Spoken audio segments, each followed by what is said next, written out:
আসসালামু আলাইকুম। সবাই কেমন আছেন? আশা করি ভালো আছেন। আজকের ভিডিওতে আপনাদের জন্য দুটি সুখবর রয়েছে। প্রথম সুখবর হচ্ছে, এখন যে পদ্ধতিতে চেয়ারম্যান মেম্বার নির্বাচন হয়, এই নির্বাচনে কালো টাকার দৌরত্ব এবং পেশি শক্তি যাদের আছে তারা পরিচালনার দায়িত্ব পায় বলে জানিয়েছেন ডক্টর মোহাম্মদ ইউনূস। তিনি বলেন, আমরা সেই পদ্ধতির সংস্কার করে নতুন চেয়ারম্যান ও মেম্বার নির্বাচন দিব। পুরনো সব চেয়ারম্যান মেম্বারদের বাতিল করা হবে। সংখ্যানুপাতিক হারে নির্বাচন হবে।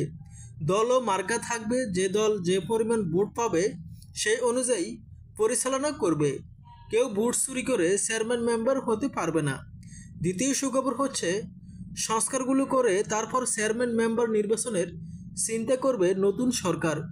ডক্টর মোহাম্মদ ইউনূস বলেন, আমরা বেশি গুরুত্ব দিয়েছি সংস্কারে। আমরা চাই সংস্কারগুলো আগে করা হোক, সংস্কারগুলোর পর চেয়ারম্যান মেম্বার ভোট হোক, সেটা আমরা চাই।